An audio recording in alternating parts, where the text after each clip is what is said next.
ताई रामकृष्ण गाडीवरती येताना एक विषय सुचला मला, म्हटलं तुम्हाला सांगायचं आहे. बरं.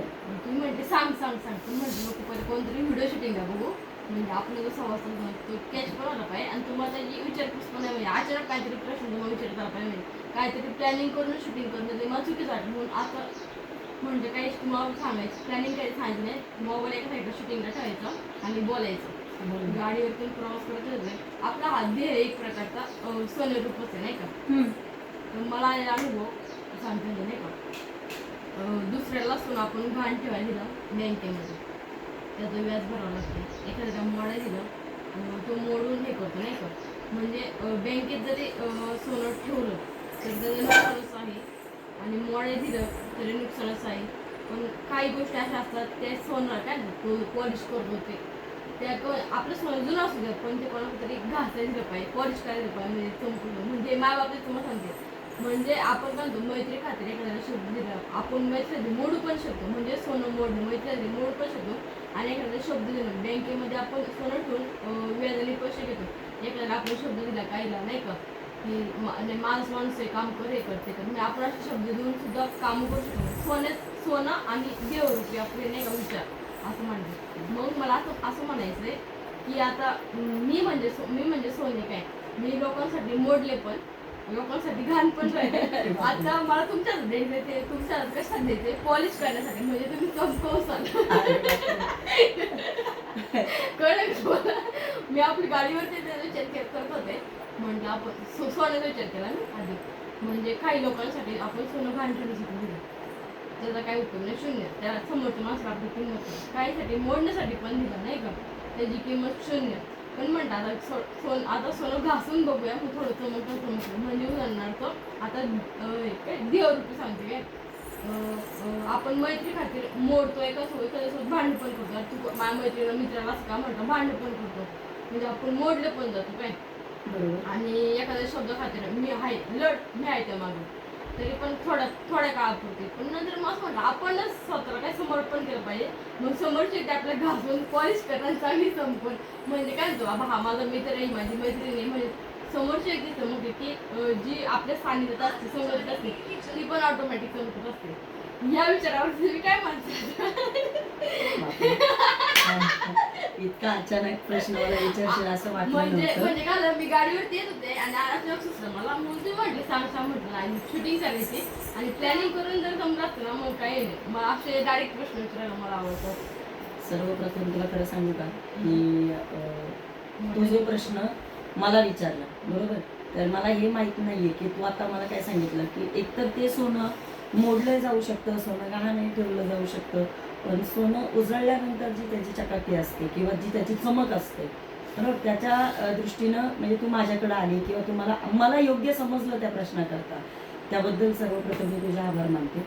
आणि विशेष म्हणजे मी खरं सांगू का तुला तर रूपा, असे खूप दाखले आहेत का जे मी कीर्तनामध्ये देते, असे खूप दाखले आहेत का मी जे लोकांना सांगत असते.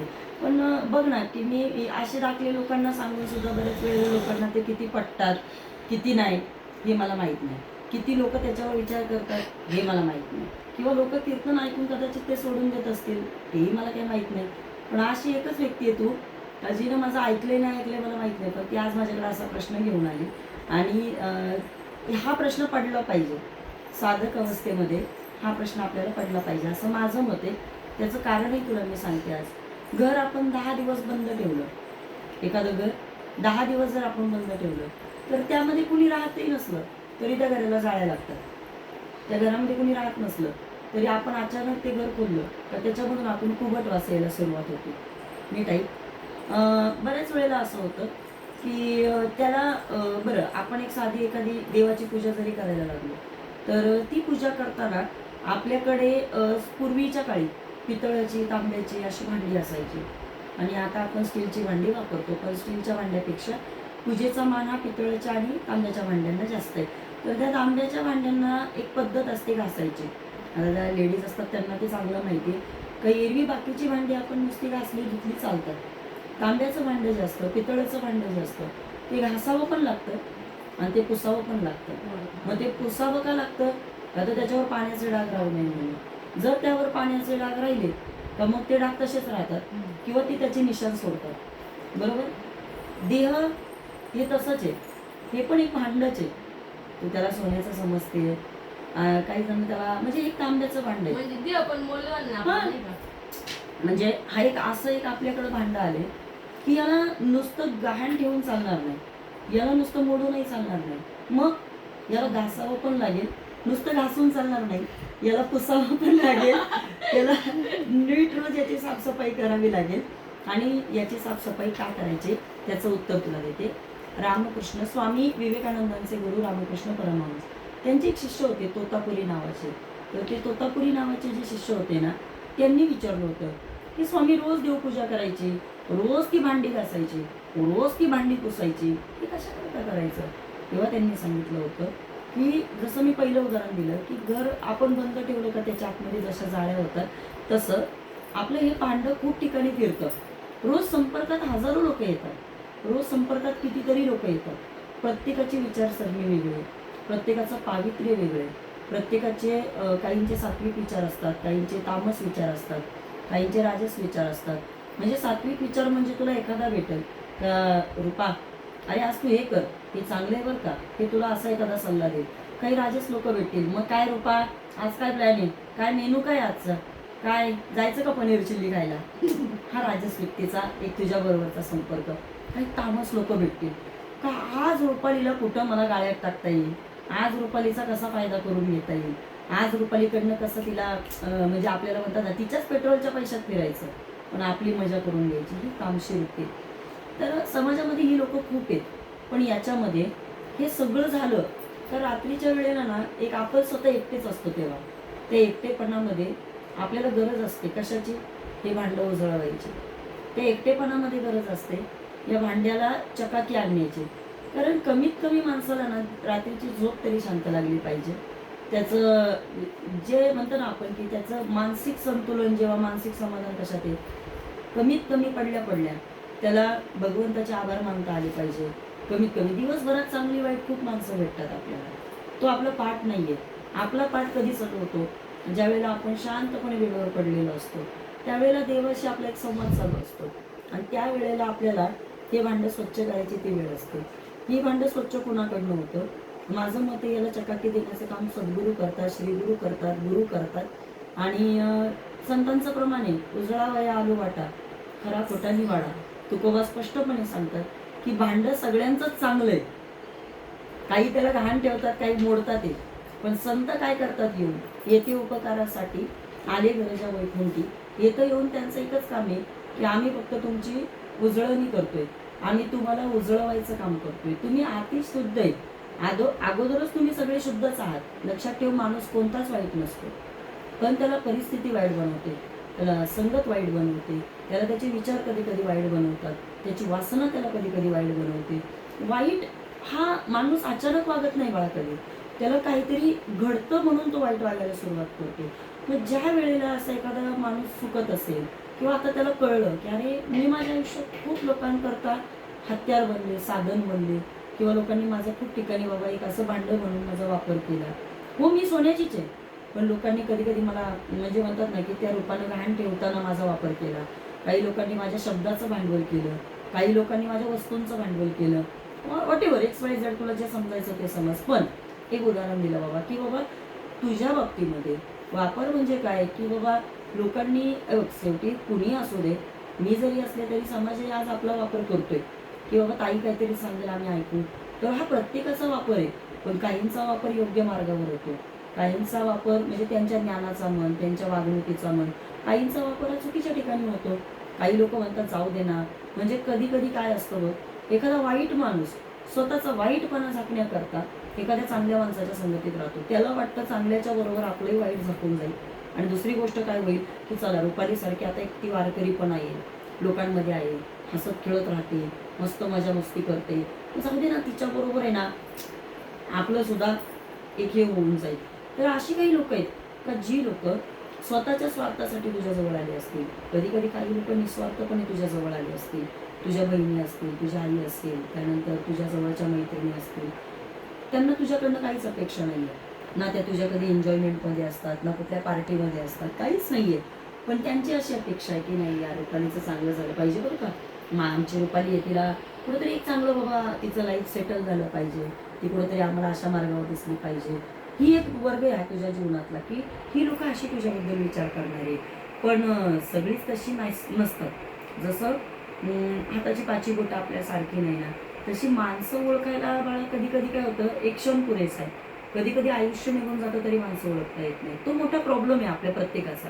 काही काही लोक कायमच जवळ आहे तरी ते आपल्या बाबतीत का चुकीचे वागतात, आणि काही लोक बघ ना 5 मिनिटाकरता भेटतात तरी आपल्यावर किती चांगले वागतात.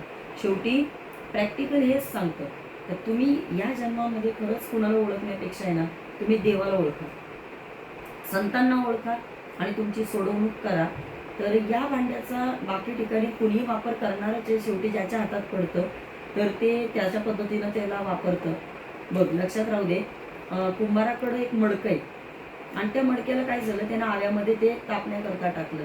योगायोगानं सगळी मडकी चांगली भाजून निघाली, पण एका मडक्याला हळूच तडा गेला, उचलताना तडा गेला. त्यानं विचार केला याचा तर काहीच उपयोग होणार नाही, लोक चकाकून पाहतील, बघून पाहतील, कुणी नाही याला घेणार आहे. त्यानं ते कोपऱ्यात ठेवून दिलं. आता ते एकटंच मडकं कोपऱ्यात आहे, बाकीची मडकी होती, नक्षीकाम झालं, रंगरंगोटी झाली, विकण्याकरता गेली, सगळी मडकी आनंदात आहे, हा एकटा कोपऱ्यात आहे. पण एका साधूनं ज्यावेळेला त्याला जाताना पाहिलं त्यावेळेस साधू काय म्हटलं, मला हेच मडकं पाहिजे. तर कुंभार काका म्हणते तुम्ही महात्मा आहात, तुम्हाला पाण्याकरता वापर होईल, पिण्याकरता पाणी प्यायला, अहो तुम्हाला फुटकं मडकं कसं देणार. नाही म्हटले मला तेच मडकं पाहिजे. अहो पण त्याचा काहीच उपयोग होणार नाही काका, तुम्ही महात्माजी हे मडकं तुम्ही नेऊ नका. नाही पण कुंभार काका मला तेच मडकं पाहिजे. आणि मग त्या साधूला ते मडकं नाईलाज असतो दिलं, त्या कुंभार काकाच्या मनात नाहीये पण दिलं. दिल्याच्या नंतर स्वामी हे मडकं काय करतात, हे पाण्याकरता कुंभार काका मागं जाऊ लागले. तर स्वामींनी पाहिलं की म्हणजे कुंभार काकानं पाहिलं, स्वामींनी ते मडकं स्वच्छ धुतलं. धुतल्याच्या नंतर त्याच्यामध्ये पाणी भरलं, छानपैकी ते मडकं भगवान शंकराच्या पिंडीवरती त्यानं ते मडकं ठेवलं. बघ बरं का, काही लोक त्याच्याकडे बघतच नव्हते, काही लोक फक्त चांगल्याच मडक्यांकडे पाहत होते. पण एका फुटलेल्या मडक्याला ती चमक मिळाली. आता जी लोक जातात ती देवाच्या दर्शनावरून त्या मडक्याकडे पण पाहतात.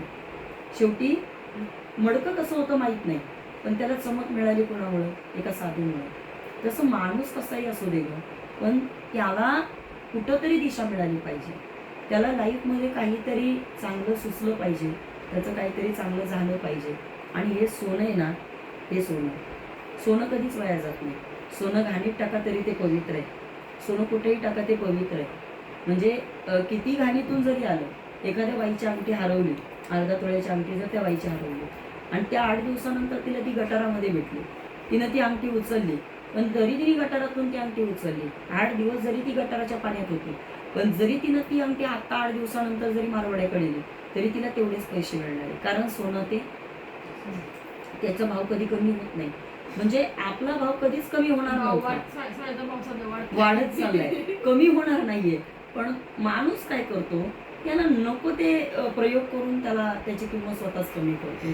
हा त्याचा एक मोठा मायनर कालांतर नाही का, आपण एखादा नाही घेतला तो काळा पडतो नाही का, पॉलिश जाते, मग आपण काय करतो, मोडू शकत नाही बाबा याचा पॉलिश करतो का, पॉलिश काय करतो. मग असं मला असं वाटतं, मी पण आता अशी जरा खराब झाली, मला असं वाटतं म्हणजे मला सांगते, म्हटलं मोडून पाहिलं, घाण पण ठेवून पाहिलं, आता थोडंसं नाही पण खरं सांगू का, हे बघ म्हणजे मला आता खरं सांगते, म्हणजे अतिशयोक्ती होईल कदाचित या शब्दाची माझ्या, पण मला असं वाटतं की मे बी कोण आता ऐकणारा, तू कुठे ठेवणार आहे ही व्हिडिओ मला काही माहिती नाही, पण बापरे, म्हणजे ही अतिशयोक्ती ठरेल.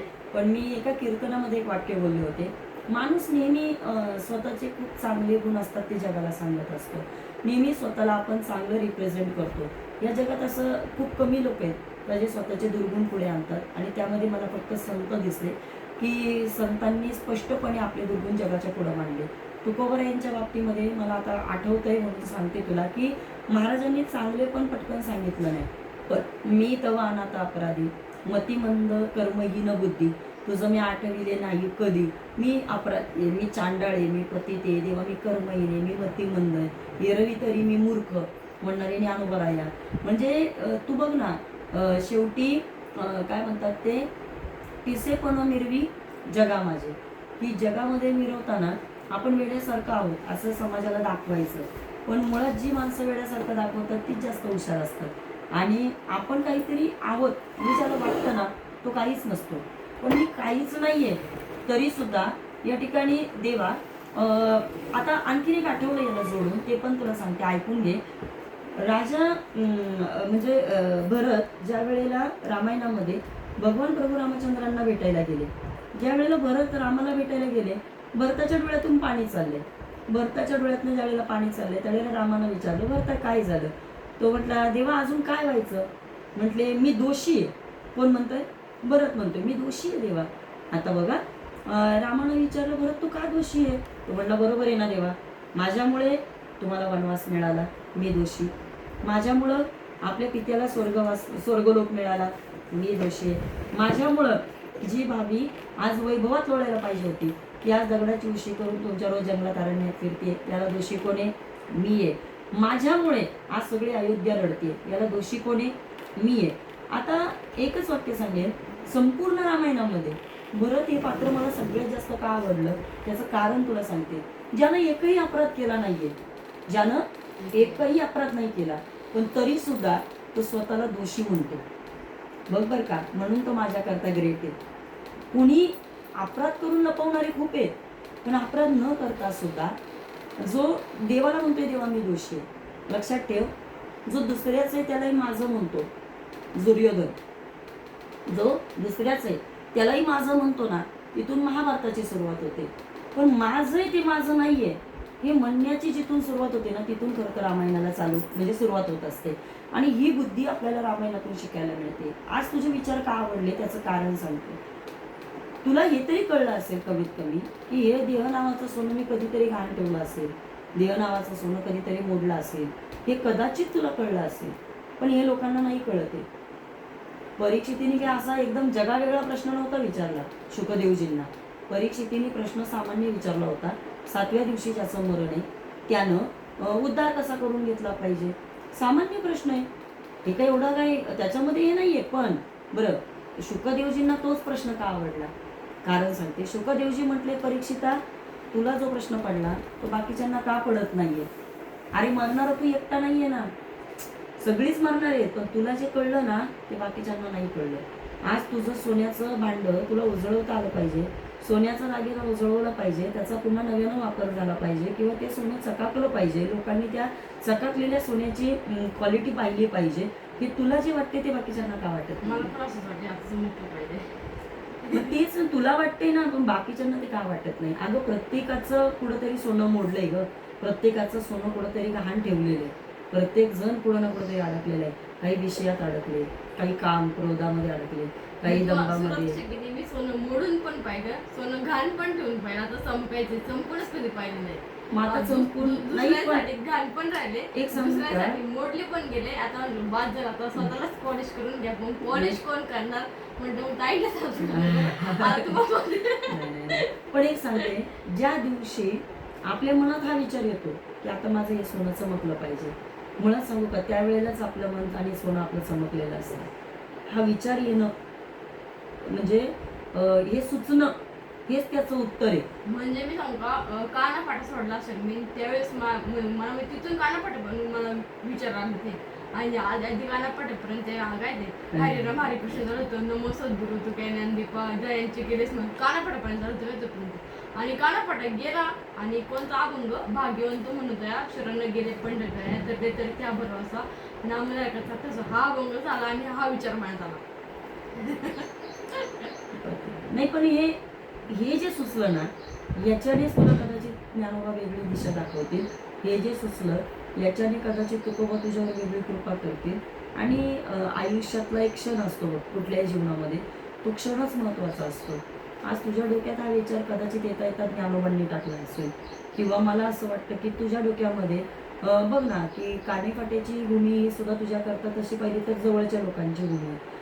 ज्या मार्गावरनं तू येत होती, उदाहरणार्थ कामशेत झालं, कारला झालं, या सगळ्या संतांच्या आणि देवांच्या भूम्या, ज्या ठिकाणावर तुझी पावलं इकडे निघाली. आणि तिकडून येता येता मला असं वाटतं की जे सोनं उजळवायचं आहे ना, ते येता येता संत तुझे उजळवणी चालू करत होते. तिकडून येता येता त्याला पॉलिश चालली होती, फक्त इकडे आल्यानंतर विचार करूनच आले होते. मी तुम्हाला आल्याला बोलले पण म्हणते आपल्याला शूटिंग करायची आहे, तुम्ही म्हणते सांग मला. म्हटलं नाही, सांगितलं किंवा ते थोडसे होईल.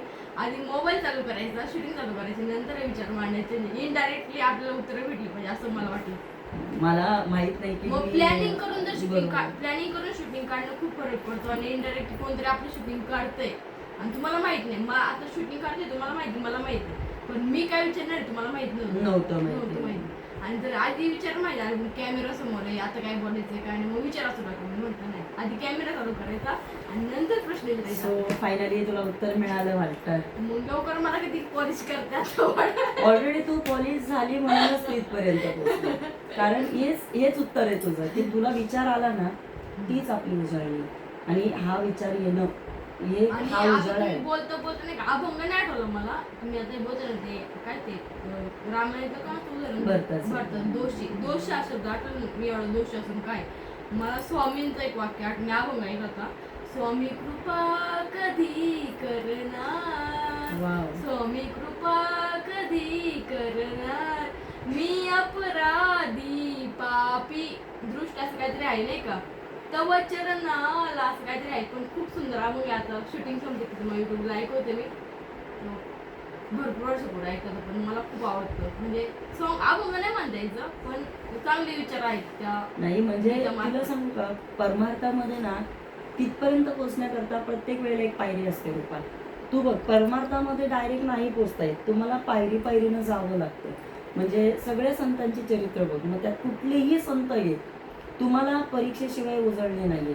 जसं सोनं उजळवायचं आपण जे आता बोलतोय ना त्याच्याकरता पहिलं आगीत टाकावं तर लागेल, शेवटी परीक्षा द्यायला तर लागेल.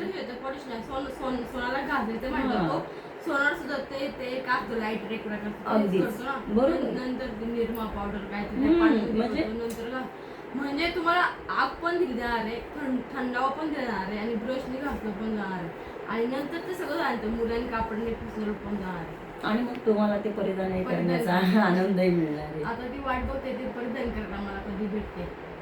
लवकरच मिळेल. पण एवढं आहे की तू त्या मार्गाला लागली याचा फार मोठा आनंद आहे.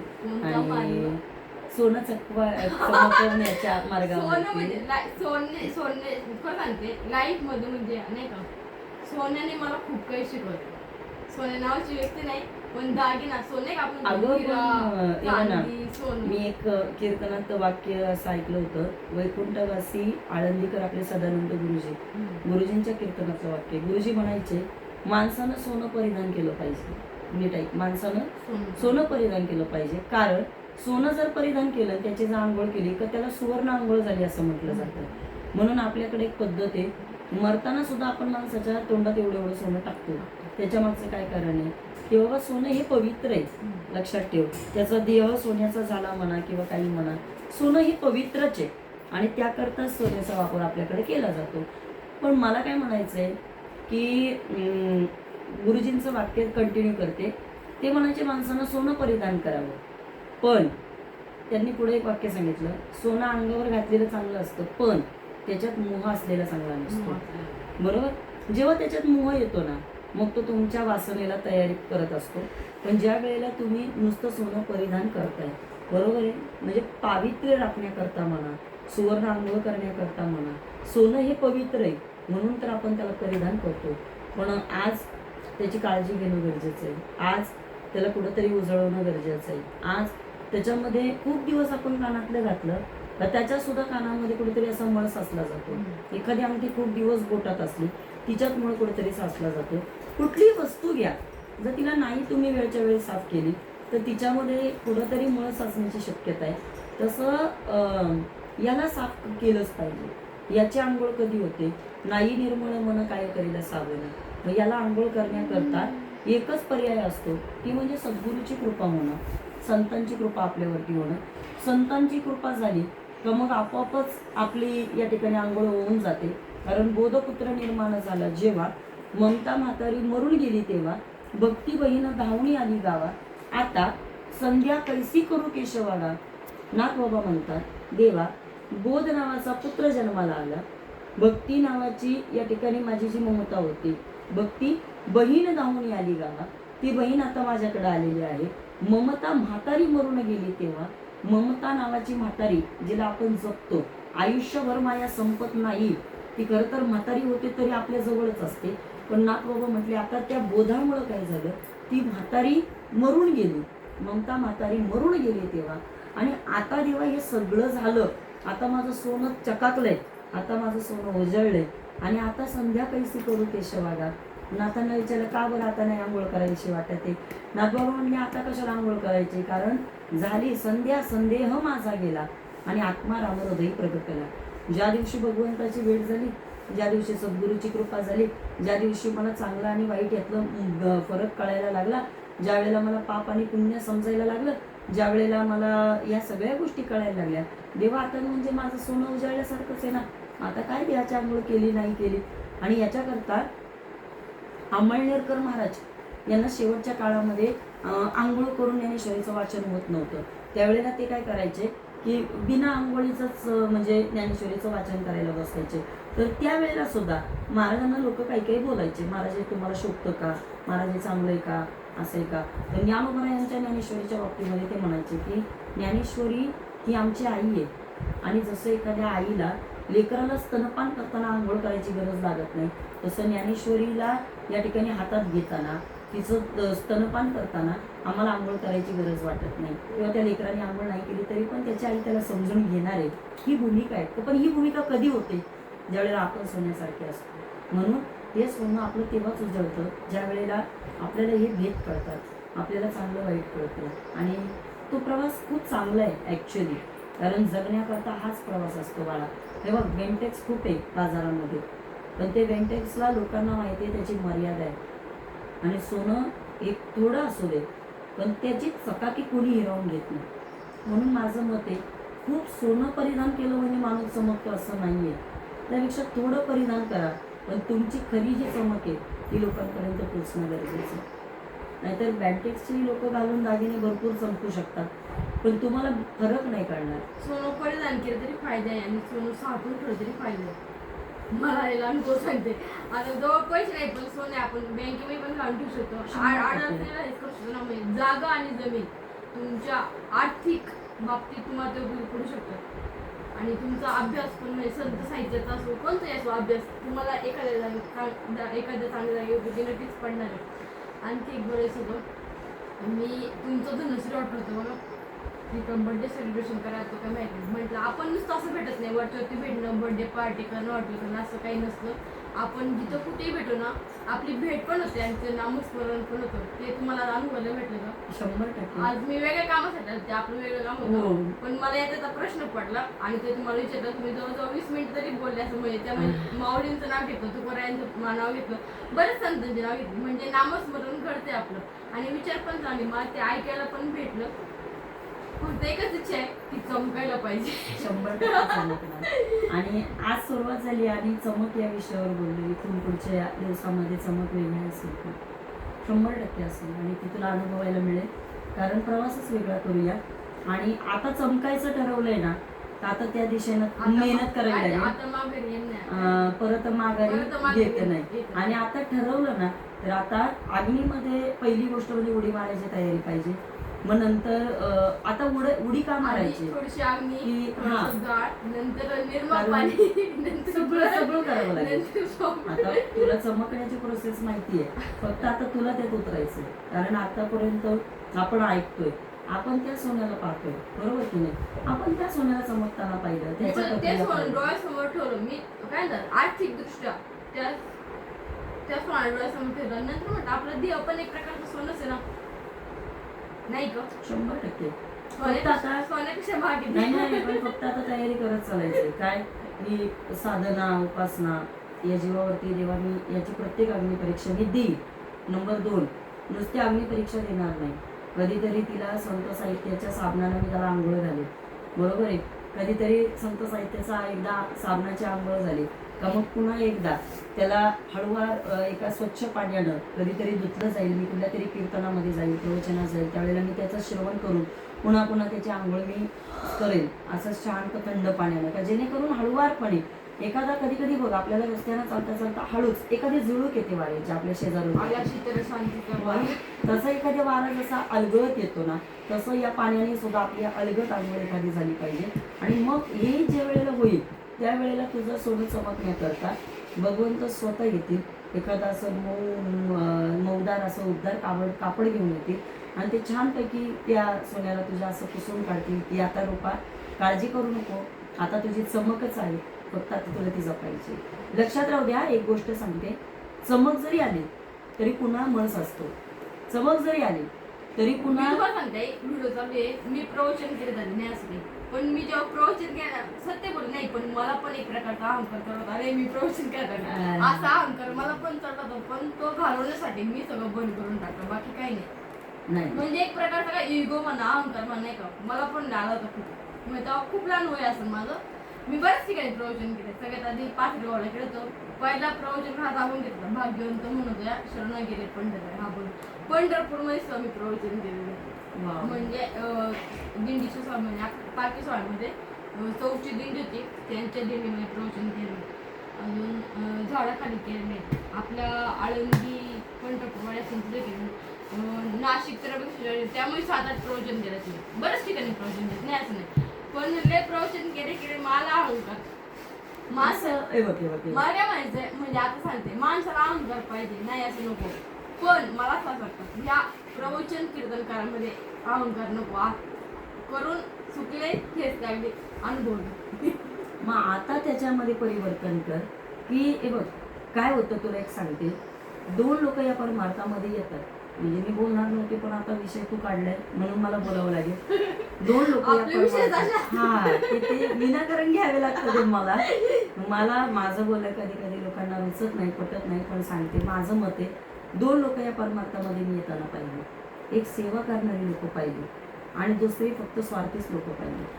म्हणजे स्वार्थी लोक आहेत ना, त्यांचा उद्देशच मुळात तो आहे की आम्हाला फक्त मोठं व्हायचंय, काहीतरी कमवायचंय, काहीतरी पुढे जायचंय आणि आमची चमक लोकांनी पाहावी आणि ती चमक पाहून लोकांनी नाही का की बाबा आम्हाला पुढे पण नसतं त्यांनी एक्सेप्ट करावं, स्वीकारावं. हा एक वर्ग आहे. पण एक दुसरा वर्ग आहे, तुला सांगते, तोही चमकतोय पण तो सेवा करून चमकतोय. तोही चमकतोय पण तो देवाच्या दारात चमकतोय. तोही चमकतोय पण तो संतांच्या मनात चमकतोय. लक्षात ठेवा, समाजाच्या मनामध्ये चमकलात तर तुम्हाला समाज कधी परत धुळीत टाकू शकतो, पण ज्ञानोबा तुकोबाच्या भगवंताच्या मनामध्ये जर चमकलात तर तुम्हाला जग कधीच कुठल्याही पद्धतीनं काय म्हणतात धुळीत टाकू शकत नाही. कधी तो तुम्हाला जग त्रास देऊ शकत नाही. आणि समाजामध्ये एक सवय सांगते तुला की दुसरी वस्तू मिळाली ना तर त्यांना आपल्या वस्तूची कदर नाही. थोडासा विषय थांबवते.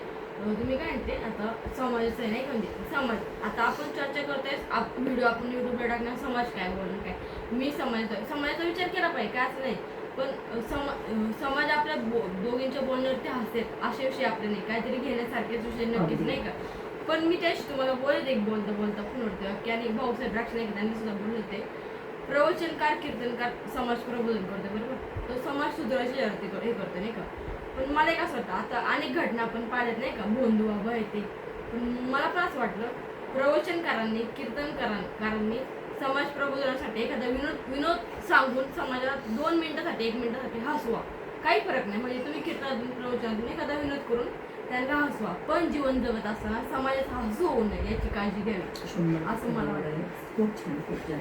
आणि ऍक्च्युली ती गरज आहे ना, कारण आताचं काय झालं माहितीये का, हसण्याकरता पर्याय खूप आहेत, पण हसण्यापेक्षा सुद्धा आहे ना, खरं सांगू आपला हसू करण्यामध्ये जास्त हसणं आणि हसू होणं त्यामध्ये फरक आहे. आणि आता हसू होण्याचा सध्या वर्ग चालू झालेला आहे, कारण तुम्ही हसता हसता स्वतःचं इतकं हसू करून घेतलंय तर त्याच्यामध्ये आम्ही कुणीच तुम्हाला थांबवू शकत नाहीये.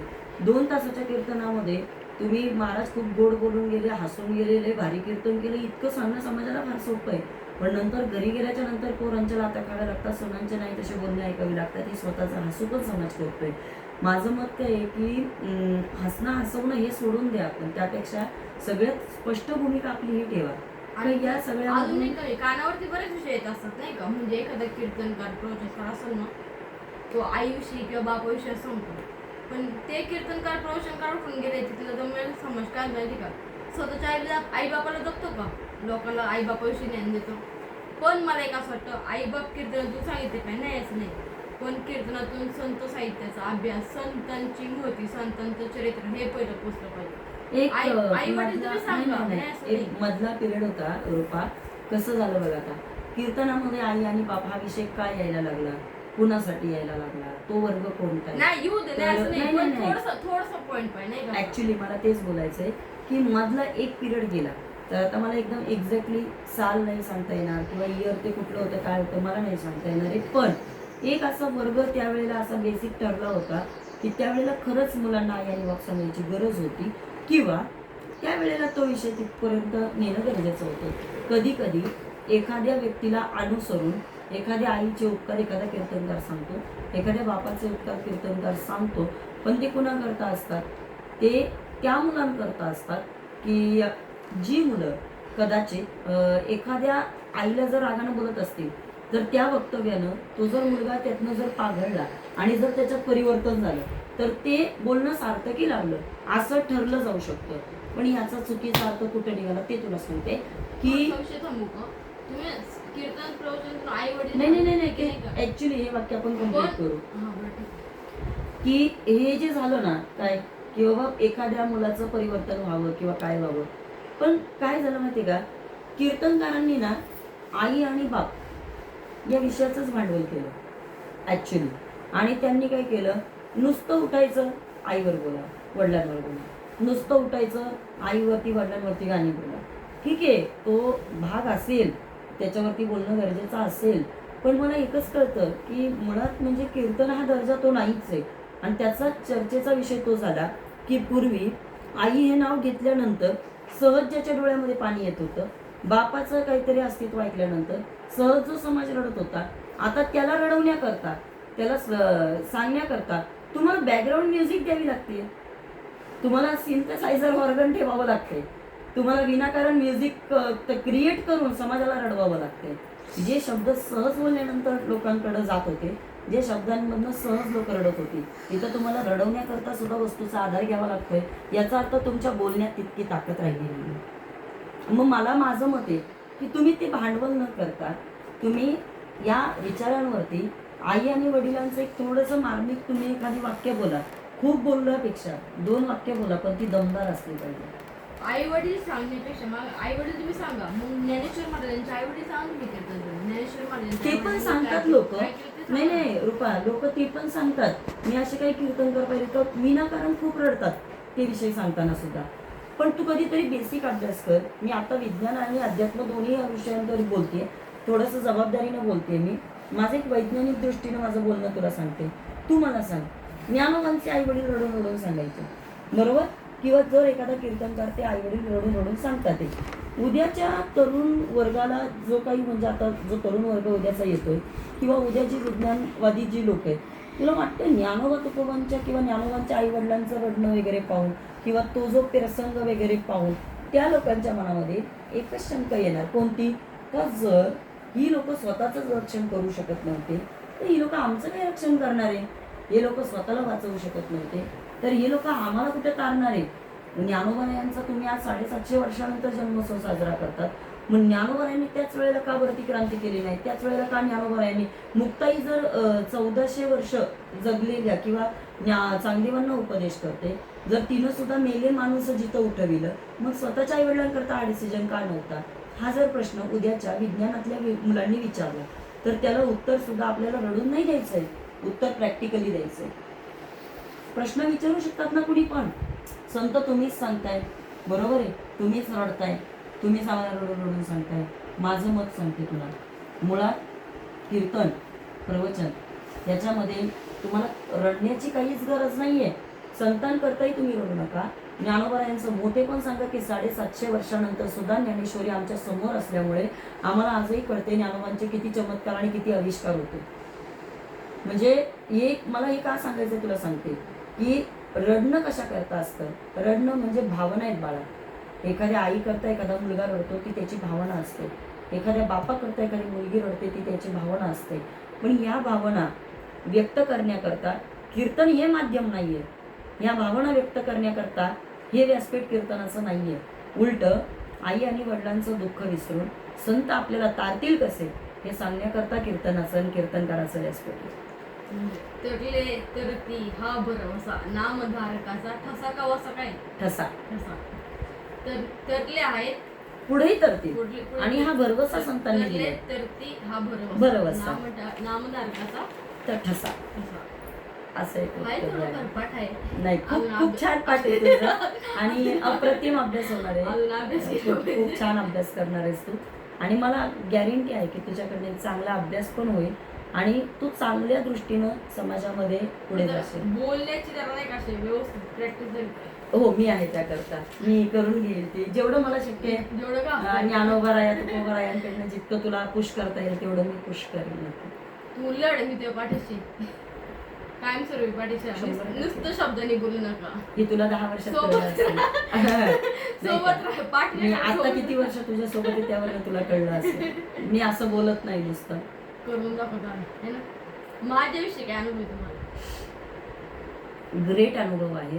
आपली म्हणजे ओळख नसताना आपण स्वतःला न पाहता सुद्धा आपली भेट झाली, म्हणजे फोनवरती ओळख झाली आपली, पण त्या फोनवरती बोलण्यापासून आपण एकमेकांना ओळखतो आणि त्यानंतर भेटल्यानंतर सुद्धा आपण बदललो नाही. भेटल्यानंतर सुद्धा आपण तसेच आहे. मध्ये मध्ये आपण एकमेकांच्या सोबत होतो तरी आपण तसेच होतो, सोबत नसलो तरी आपण तसेच असतो. आणि माझी या जातीचे मज भेटो कोणी, मला असं वाटायचं नाही की मी माझं आयुष्य मुंबईमध्ये गेलं ना, तिकडून मावळमध्ये ज्या वेळेला माझी म्हणजे इकडे येणं झालं तर मला नेहमी असं वाटायचं की माझ्या विचारांना कोणी आहे का, कोणी भेटेल का. कारण मावळ हा प्रांत शेवटी ज्ञानोबा तुकोबांची भूमी, वारकरी संप्रदायाची भूमी. मुंबई म्हणजे बिनवेशीचं गाव होतं माझ्याकरता आणि तिथं कसं की 12 गावची माणसं, काही वाटत नव्हतं. इकडं आल्यानंतर म्हणजे भीतीच वाटायला लागली होती की इथं कोण होईल आपलं, इथं कोण असं आपल्याला समजून घेऊ शकतं, आपल्यासारखं एखादं वेळं इथं कोणी असेल का, आपल्यासारखं सुद्धा एखादा अल्लड कोणी इथे असेल का.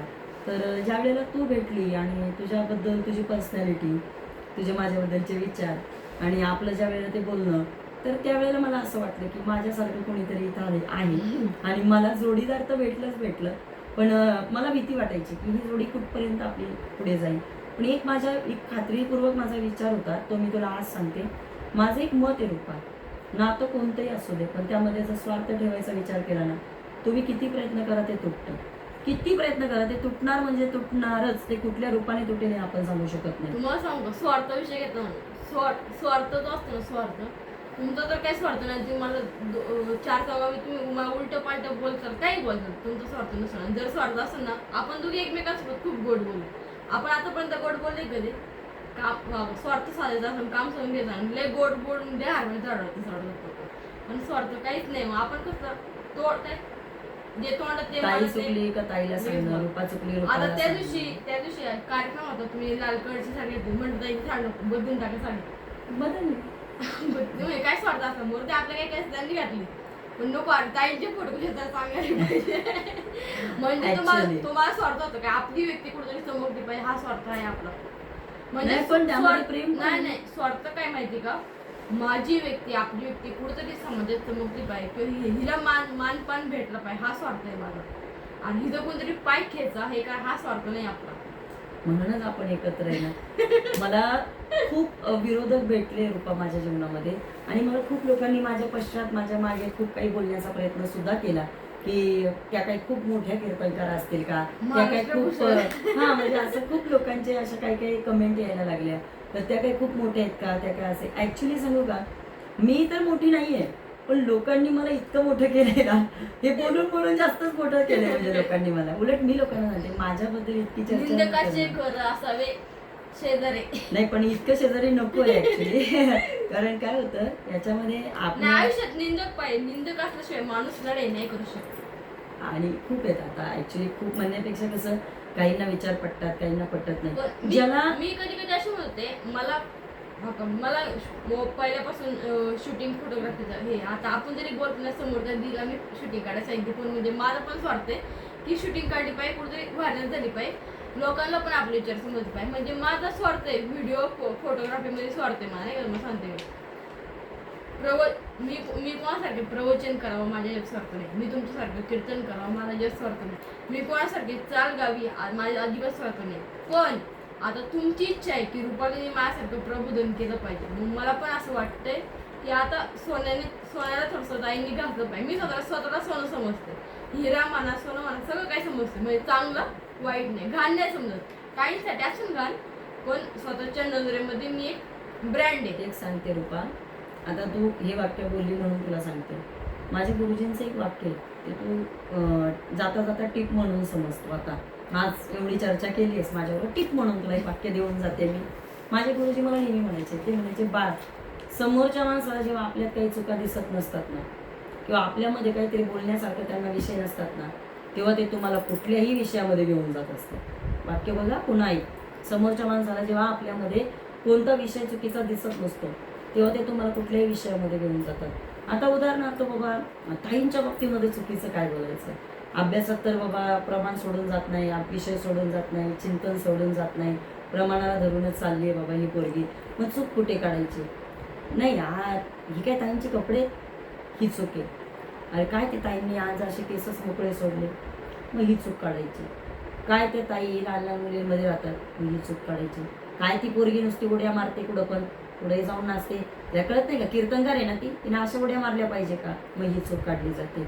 म्हणजे समाजाला जेव्हा, समाज नाही आहे रूपा ॲक्च्युली, हा समाज आपल्याला खरंच प्रेम देतो, समाज आपल्याला खरंच डोक्यावर ठेवतो, समाज आपल्यावरती खरंच फार मोठे उपकार करतोय. समाजाने खूप आपल्याकरता खूप चांगलं दिलं ग. समाजाला याच्यामध्ये आपण न घेतलेलं बरं. काही काही लोक सांगते तुला, ज्या वेळेला त्यांना आपल्यामध्ये काहीच भेटत नाही, एकतर ऑलरेडी ते आपले कॉम्पिटिटर पण नसतात, स्पर्धकही नसतात ते आपले, आपण त्यांना कधी स्पर्धकही समजत नसतो, पण ते आपल्यावरती काहीतरी कुठली भूमिका असेल, त्यांची भावना कोणती असू शकते, मग ती कुठली, तुम्ही जेलेस वृत्ती म्हणा किंवा त्यांना आपलं काही बघवतच नाही म्हणा किंवा काही म्हणा, पण त्यावेळेला ही लोक काय करतात, त्यावेळेला ही लोक नको ते डागडुजी करून आपल्याला म्हणजे म्हणतात नाही बदनाम करण्याचा प्रयत्न, की ती अशीच आहे, मग ती तशीच आहे, मग ती काय तिचं असे बरोबर आहे का, मग तिचं ते वागणं चुकीचं आहे का? पण एक वाक्य आता जे तू बोललीस ना, की मला लोकांनी काही बोला, पण मी माझ्यासाठी मी प्रयत्न करणार, तर मी माझ्या आयुष्यामध्ये तो नियम कायम पाळला होता. मला एक सांगते, जेव्हा आपण कीर्तनाच्या गादीवर उभं राहतो त्यावेळेला गादीवर उभं असताना आपण मानसिक तयारी करून घ्यायची की दरवेळेला बाळ तुझ्या कीर्तनात टाळ्या वाजतील असं नाही, कधीतरी लोक तुला नावं सुद्धा ठेवतील, दरवेळेला लोक तुझ्याबद्दल चांगलं बोलतील असं नाही, कधीतरी लोक तुलाही घड्याळ दाखवून ओरख म्हणतील, दरवेळेला कधी ना कधीतरी लोक तुझ्याकरता हारच घालतील असं नाही, कधीतरी लोक तुला सुद्धा मागं जाऊन म्हणतील काय महाराज आजचा स्वरच नाही बसला, महाराज आज काही चिंतन एवढं खास नाही झालं असं म्हणतील. लक्षात राहू द्या, जेवढे पॉझिटिव्ह विचाराची तयारी करतात तेवढी निगेटिव्ह विचाराची सुद्धा आपण तयारी केली पाहिजे. आणि या संवादातून एक सांगते तुला, मी तर म्हणेन पॉझिटिव्ह विचार तरी आपण कसेही शिकू किंवा ते आत्मसात करू, पण निगेटिव्ह विचार हे पहिले शिकून घेऊ संप्रदायामध्ये सुद्धा. कारण लोकांना काय, लोकांचं नाही पण एक असं की जिथं जिथं आपण चाललोय तिथं तिथं आपल्याला 4-2 माणसं आपल्या फेवरमध्ये भेटतील, एक तरी कुणीतरी आपल्या अपोजिटमध्ये भेटतो. माझी एक विद्यार्थिनी सोलापूरमध्ये एका प्रवचनाला गेली होती आणि आता प्रवचनाला 3 दिवसापूर्वी तिचा प्रोग्राम होता, ती तिकडे गेली. मुलीनं तयारी चांगली केली, प्रवचन चांगल्या पद्धतीनं तिनं पाठांतर केलं, अभ्यास चांगला केला होता तिनं, ती गेली बिचारी प्रवचनाला तिथे. आता तिथे गेल्यानंतर काय झालं, कुणीतरी एक माणूस त्या गर्दीमध्ये तिला असं पटकन बोलून गेला प्रवचन चालू व्हायच्या आधी, की महाराज आता 11:15 वाजले, 10:30 होऊन गेले, आता तुम्ही किती वेळ बोलणार, 11च्या नंतर आम्हाला भजन करायचं, तुम्ही आपलं उरकून घ्या. आता बघा, प्रवचन चालू झालं, तिचं वक्तव्य इतकं सुंदर होतं, सगळ्या लोकांना वाटत होतं तिचं प्रवचन कंटिन्यू चाललं पाहिजे. तर घरच्या लोकांनी असा डिसिजन घेतला, आपण बाहेरच्या बाहेरून जाऊ, नैवेद्य मागच्या मागे दाखवू, पोरगी खूप छान बोलते तिला बोलू दे, हे बाकीच्या सगळ्या गर्दीतल्या लोकांचं म्हणणं होतं. पण त्या मुलीच्या डोक्यात एकच होतं की हिने 11च्या आधी संपवायचं आहे, म्हणजे तिनं ते ऐकलं होतं, तिच्या कानावर ते शब्द गेले, तिनं विचारच नाही केला कशाचा, ती उठली, 11 वाजता प्रवचन तिने संपवलं. म्हणजे ती फक्त 15-20 मिनटं बोलली आणि 15-20 मिनटं बोलल्याच्या नंतर लोकांनी ॲक्च्युली तिची स्तुती काय करत होते लोक, का तिचं बोलणं खूप छान चाललं होतं, म्हणजे तिने 15 मिनिटांमध्ये डायरेक्ट थांबवलं. त्यानंतर लोकांनी तिला विचारलं की बाळा तू हे असं का केलं, तुझं तर लिंक चांगली बसली होती, तू छान बोलत होती, मग हे तू थांबवलं, हे लगेच तू संपवलं, अगं आम्ही तुझ्याकरता एवढं केलं होतं. तिला ते माहीत नाही आहे तिच्याकरता बाकीचा समाज काय करतोय, तिला फक्त काय दिसलं, कोणीतरी मला बोललं की 11ला प्रवचन संपवा. बरोबर, माझं मत सांगते तुला, 11ला प्रवचन संपवा म्हणणाऱ्यापेक्षा तुम्हाला पहिले लोकांचे चेहरे वाचता येणं गरजेचं होतं, की जर लोकांना तुमची गरज आहे ना, तुम्ही माईकमध्ये समोरच लोकांना विचारायचं होतं की संपवू का चालू ठेवू, हे त्याचं उत्तर होतं. त्यामुळे लक्षात राहू दे की आपण ज्या वेळेला समाजामध्ये हा प्रवास करतो त्यावेळेला आपण फक्त काय करतो, निंदा करणाऱ्याच माणसाकडे आपले पहिले कान जातात, लवकर संपवा, लवकर उरका. आपल्याला हेच शब्द का पहिले ऐकायला येतात, जे तुम्हाला अगदी दर्दभऱ्या मनानं ऐकतात आहे, जे तुम्हाला अगदी आतून ऐकतात आहे, तुम्हाला त्यांच्या चेहरे का बरं वाचता येत नाही? अहो ते 2 आहेत, जे उठून गेले तरी फरक नाही पडत आहे, पण बाकीचे 200 आहेत ना, ते तुम्हाला ऐकणार आहेत ना, तुम्ही त्यांच्याकरता वेळ खर्च करा. जर तुझं हे भांडण संपवायचं आहे ना, तर तू त्या 2 लोकांकडे नको जाऊस. तू त्या 200 लोकांकडे जा, तर ज्या लोकांना वाटतं रुपाली अशी असली पाहिजे. ती 2 जाऊ दे ना, इग्नोर कर तू त्यांना. निंदाचे जे करणारे असतील, मागं खेचणारे असतील, पाय ओढणारे असतील ना, मुळात त्यांचा विचारच नाही करायचा आहे. त्यावेळेला मला वाटतं आपण काहीतरी वेगळे असू. कारण खूप लोक आहेत ना, निंदा करणाऱ्याचाच जास्त विचार करतात. खूप लोक पाय खेचणाऱ्याच्याच विचारामध्ये अडकून राहतात. मला असंच का बोलली, मला तसंच का बोलली. आता एक मुशीमध्ये घटना घडली. एका मुलीला सहज आईने विचारलं, बाळ हे मेसेज कोणाचे आहेत? हे मेसेज कोणी केले तुला? हे तुला कळतं का? मी धुण्या मांडण्याची कामं करते, तुला हे पटतंय का? रूपा काही नाही गं, त्या मुलीने डायरेक्ट आत्महत्या केली. कसलाच विचार नाही केला.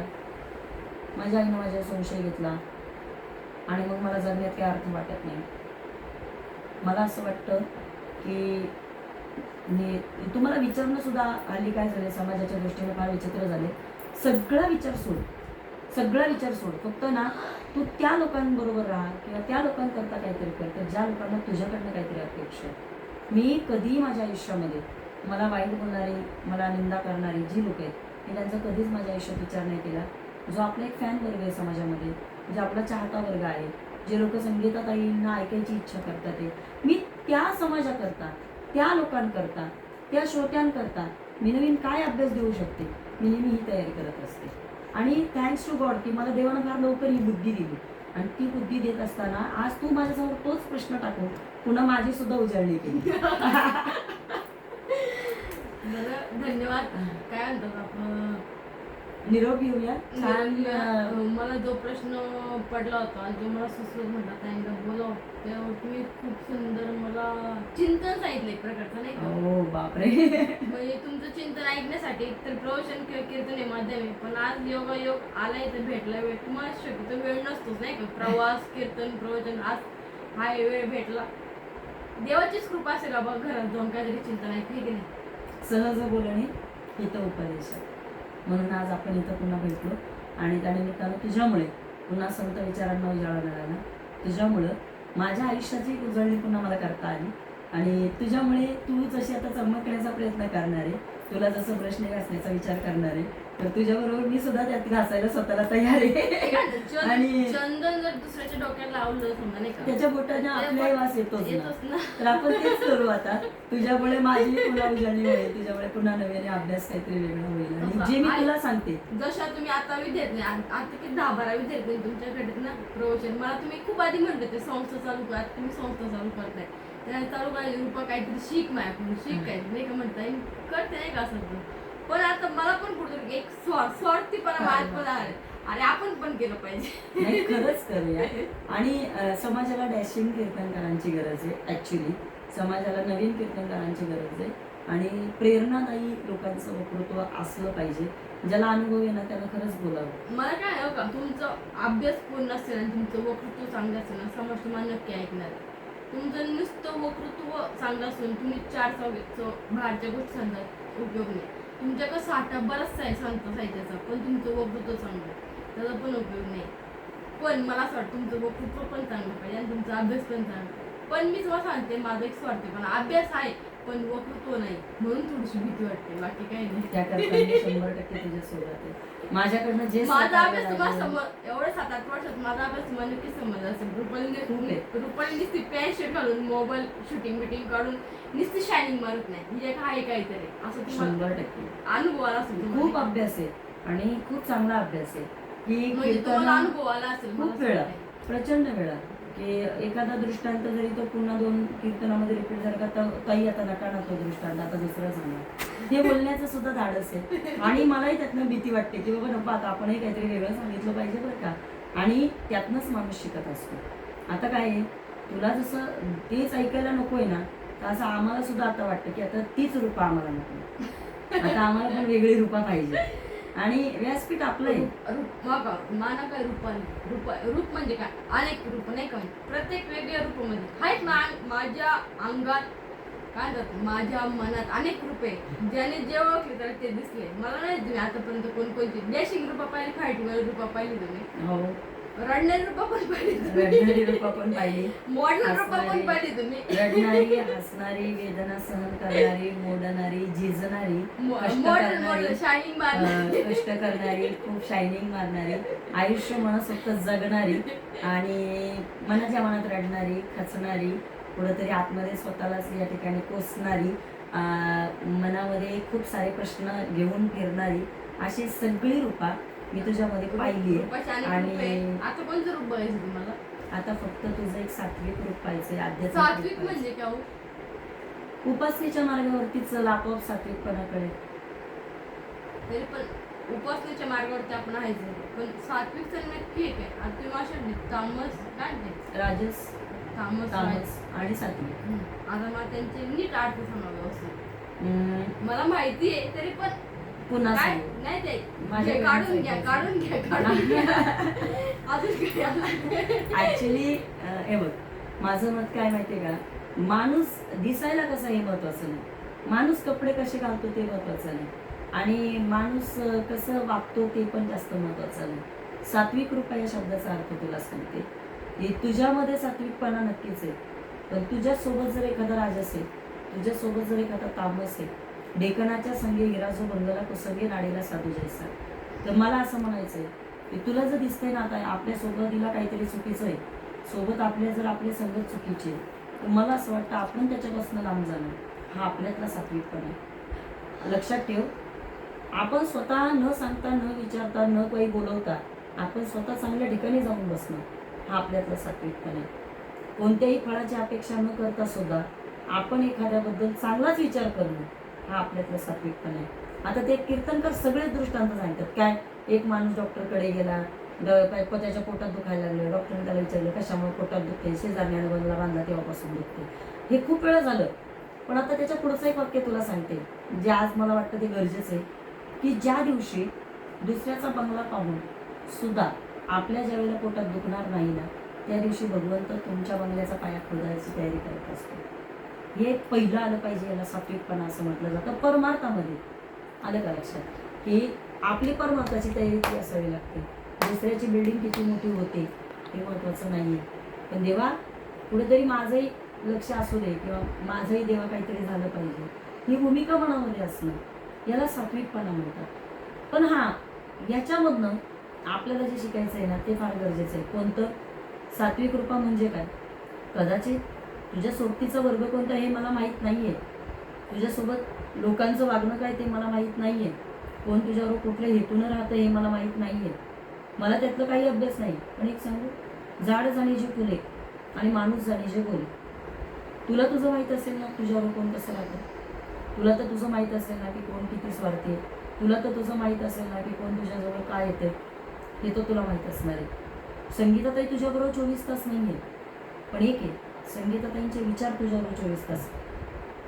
ज्या ज्या वेळेला पुढे एखादा चुकीचा व्यक्ती भेटेल तेव्हा जर ताईचं एक बोलणं तुला आठवलं की अरे सात्विक रूपा बनायचं आहे, आणि जर एखाद्या चुकीच्या माणसाला तू नकार दिला की नाही दादा आता मला काम आहे, मला वेळ नाही आहे, इतकं जरी बोललं ना, तुझ्यातली एक सात्विक रूपाचं एक अंग तू वरती आणलं. ही सात्विक रूपा, तू रूपाचे, तुझी रूपा अनेक आहे, पण या सात्विक रूपाला तुला आता पुढे आणायचं.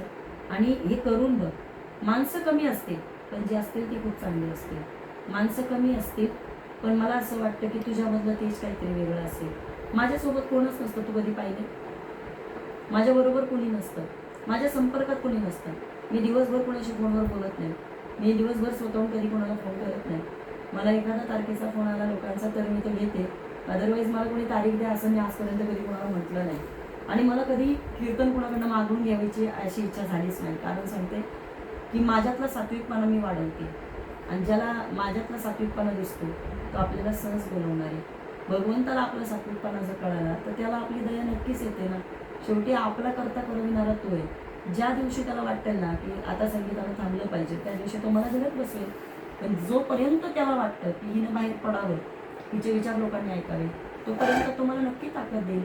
बाळ 10 महिन्याचं 10 दिवसाचं बाळ घेऊन फिरणं हे इतकं इझी नव्हतं माझ्याकरता, पण तो प्रवास करताना ताकद देणारा कोण होता? तो होता. कारण जर माझ्याच सात्विकपणा नसता तर देवानं मला तरी का ताकद दिली असती. 3-3 महिने सिझर झालेल्या मुली खाली उतरत नाही बेडच्या. पण 10व्या दिवशी मी पळाले. 10व्या दिवशी माझं लेकरू मी गाडीत झोळी बांधून नेलं. पण त्या वेळेला मला सांभाळणारा देव होता. कारण माझ्यातही तेवढा सात्विकपणा मी टिकवला असेल, म्हणून कदाचित देवानं मला ती शक्ती दिली असेल. आणि हा सात्विकपणा आपल्याला कायम साथ देतो. लक्षात ठेव, आपण जितकं चांगलं आहे आपल्यावर कोणीच वाईट करू शकत नाही. कारण सांगते तुला, निंदा करणं हा बुद्धीचा कमकुवतपणा आहे. निंदा करणं हा बुद्धीचा कमकुवतपणा आहे. पण निंदा करणाऱ्या माणसाकडे दुर्लक्ष करणं हा आपल्या मनाचा मोठेपणा आहे. आणि तो मनाचा मोठेपणा आपल्याला जपता आला पाहिजे. ज्या दिवशी तुमचं मन मोठं होतं त्या दिवशी तुमच्यातला सात्विकपणा जागा होतो. आणि तो सात्विकपणा जागा झाला त्यामुळे एक सात्विक रूप लोकांना आपोआप दिसतं. धन्यवाद खूप खूप. मी साधू क्लास आहे त्यामुळे आपण थांबूया. रामकृष्ण हरी. रामकृष्ण हरी. बरं वाटलं बोलून. खूप छान वाटलं. खूप खूप खूप धन्यवाद. चला. असेच आपण नवीन नवीन काहीतरी चर्चा अगदीच, घेऊ. अगदीच, पण अगदीच. आपले ट्रायपॉड पाहिजे, म्हणजे मोबाईल नक्की. माझे का असे नवीन प्रश्न पाहिजेत आणि तुमच्याकडून नवीन काहीतरी मला घेता येईल. आणि समाजाला पण मला आपल्या गप्पा ऐकवता येईल. गप्पा नाही मानता यायचे या चिंतन. चिंतन एक प्रकारचं. यातनं जर व्हिडिओ जर लोकांनी पाहिले ना आपले प्रश्न आणि तुम्ही त्यात दिली उत्तर, ही लोकांच्या जीवनामध्ये 100% किंवा 101% उपयोगी पडणार आहे. आणि लोकांनी हे नक्की ऐकावं अशी माझी विनंती आहे. रामकृष्ण हरी.